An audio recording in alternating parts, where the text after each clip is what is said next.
Welcome to The Slice with me, Bill Peters. Here in The Slice, we're going to take you on a little ride, and I hope you enjoy it. So buckle up and hang on, because we got a lot more to come. And enjoy the show, folks.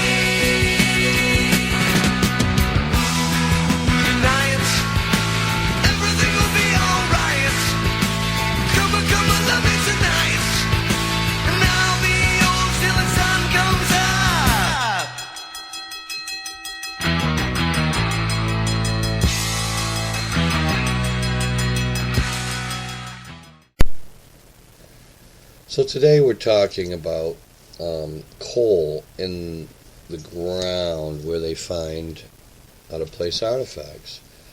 Now you're going to see a lot of YouTube videos online from Kent Hovind is his name. He's an evangelist, actually.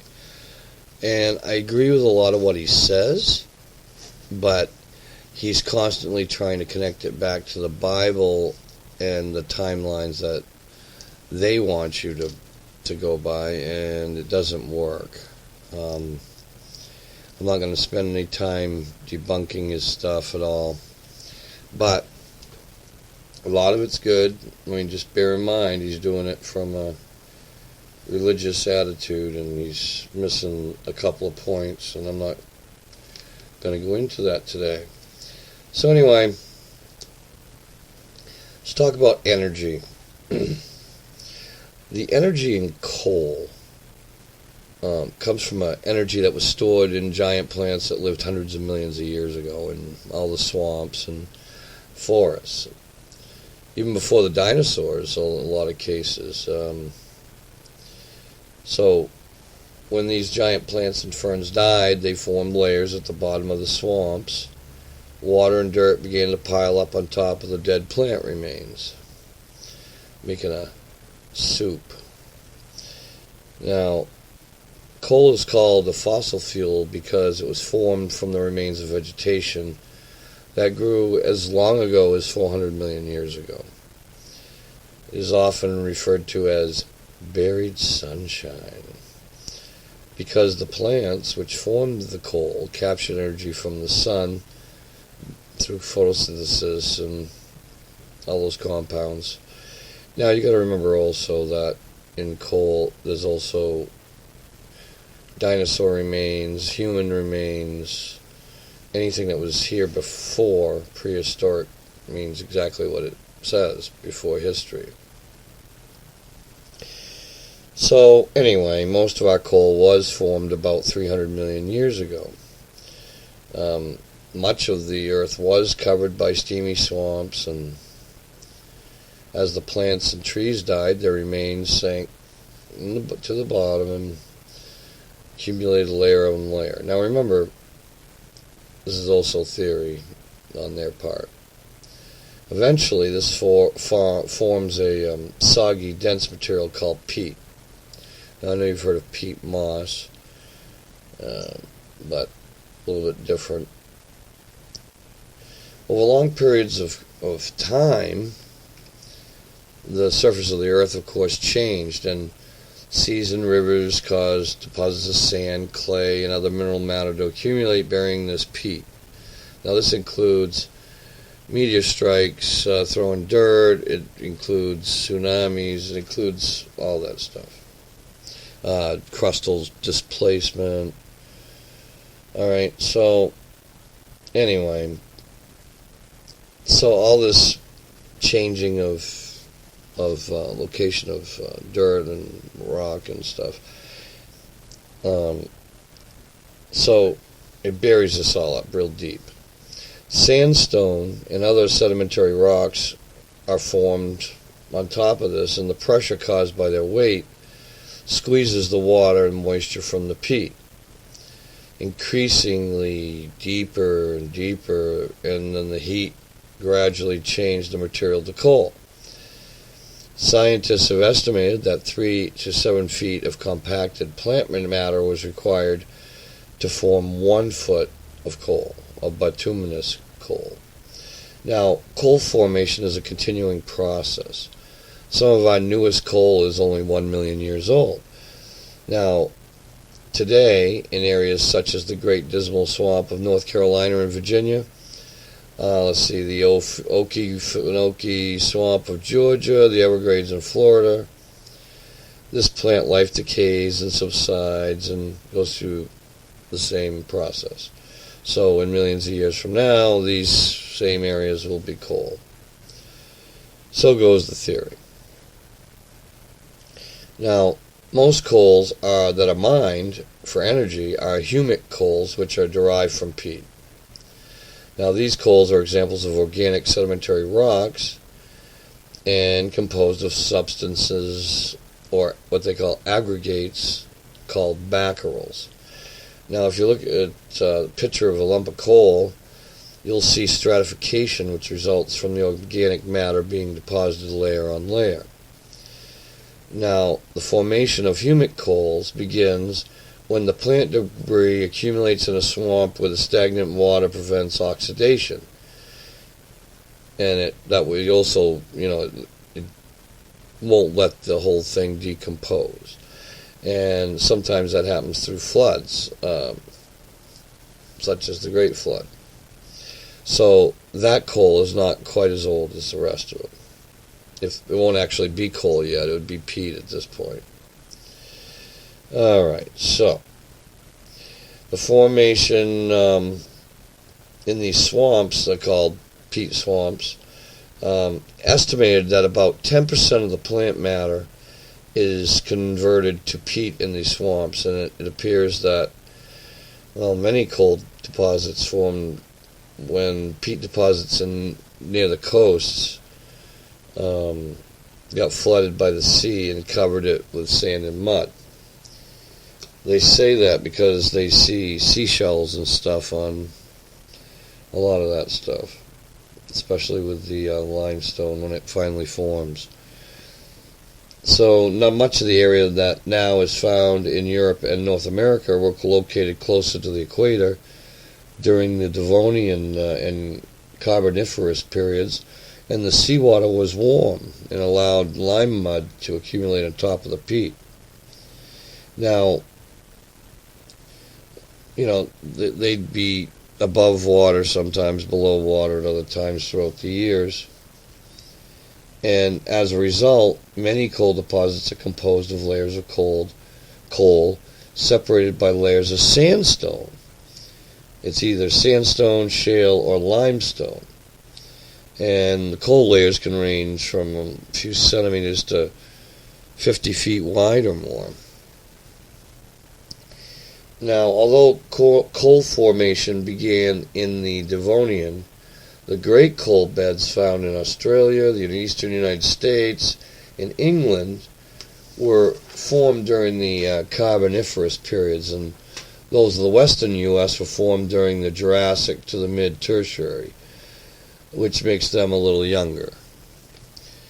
Anthracite has the highest carbon content, which is like 80 to 96%, and produces the most energy per ton, and that for most of us are BTUs.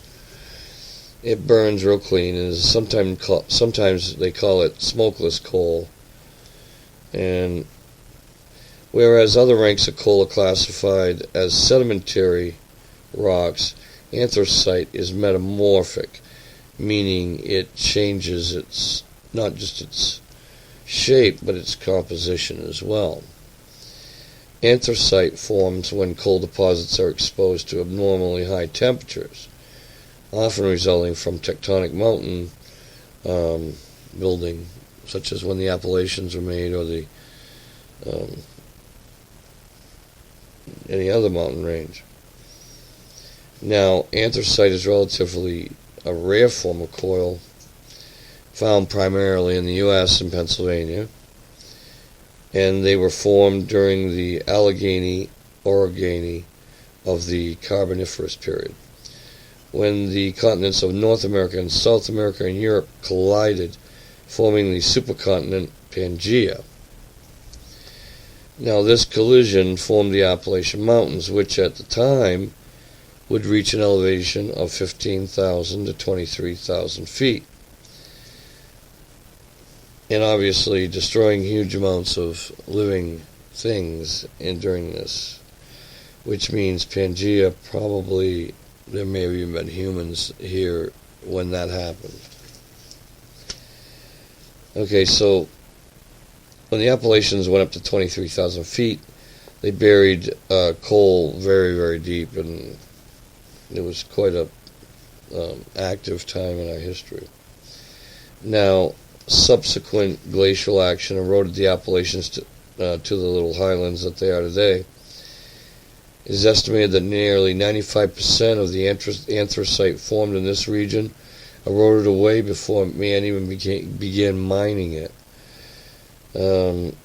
Now, we go through this because we want to get a timeline about objects that are found in coal.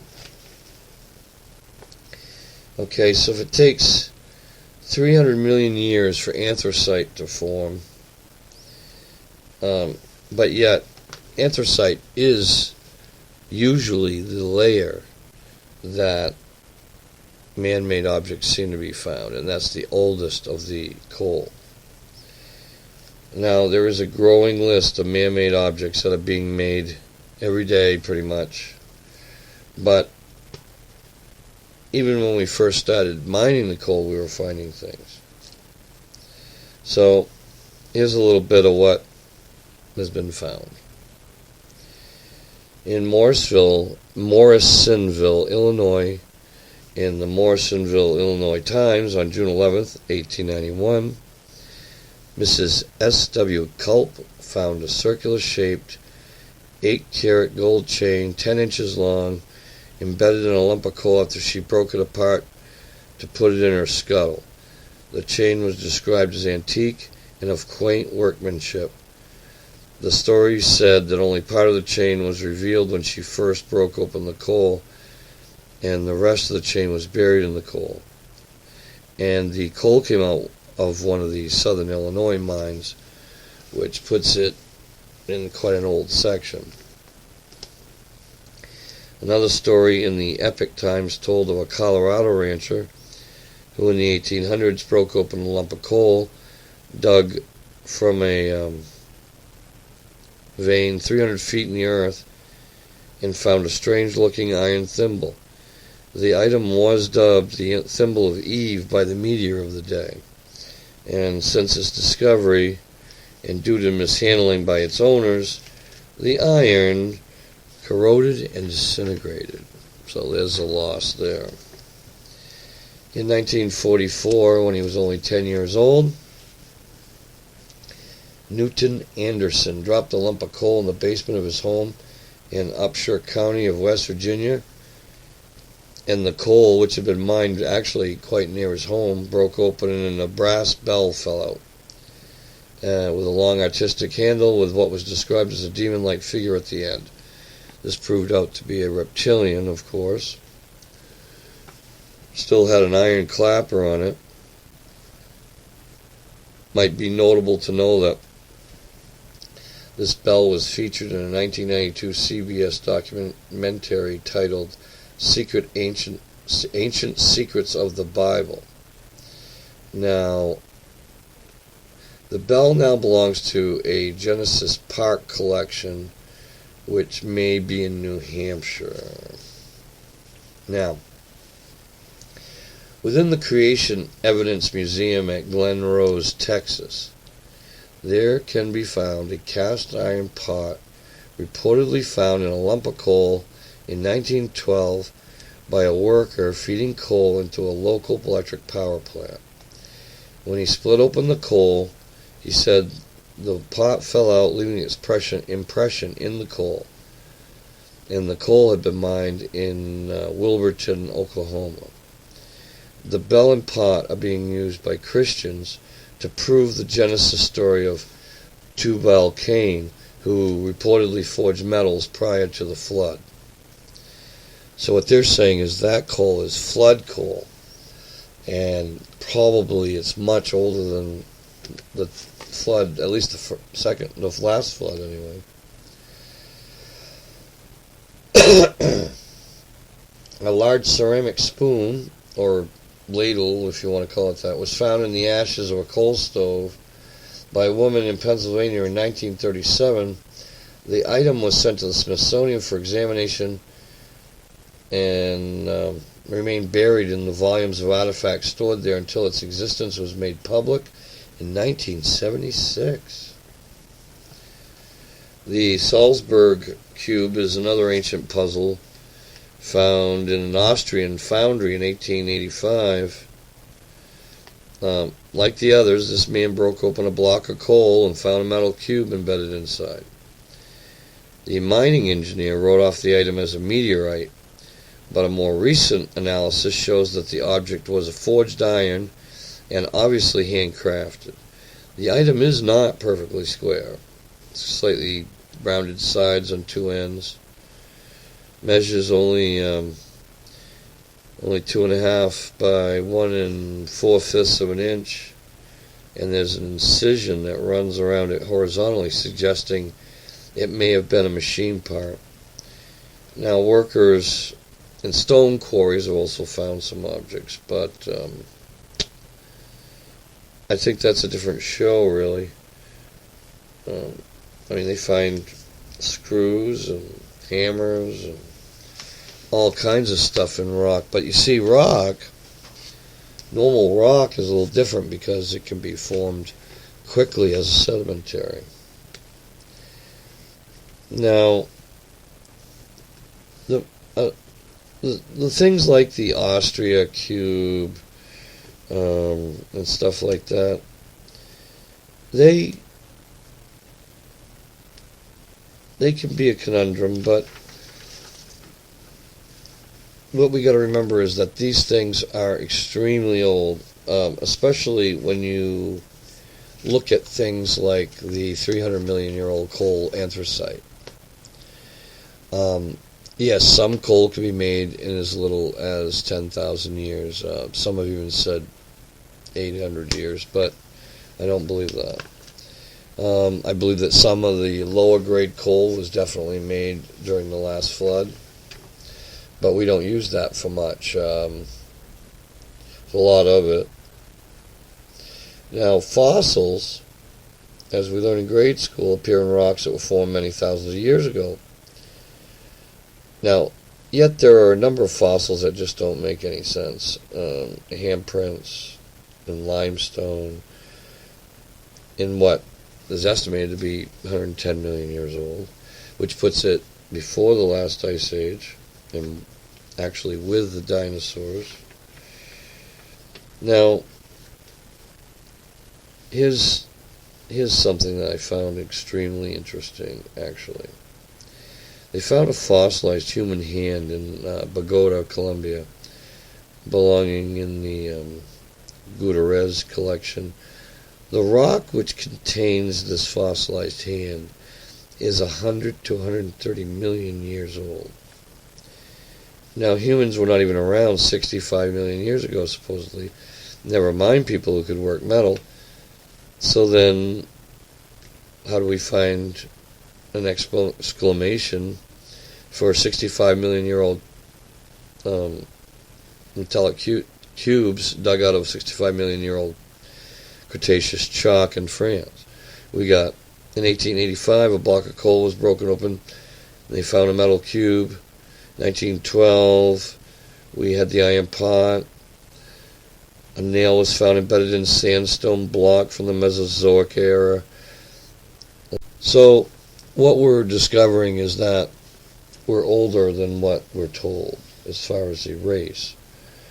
Now, I contend that probably there were several rounds of colonizations that went on this planet.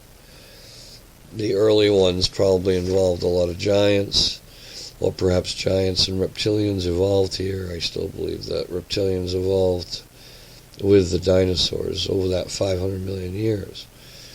I do not see how anything else could have happened. But anyway, folks, we have a lot of circumstantial evidence to say that yes, we did indeed predate the glaciers, which would make us older than 3 million years in age. At least some form of advanced culture was here then. Whether or not it started here and came here from somewhere else, we'll have to figure that out between us. But anyway, folks, that's our show. Hope you enjoyed it.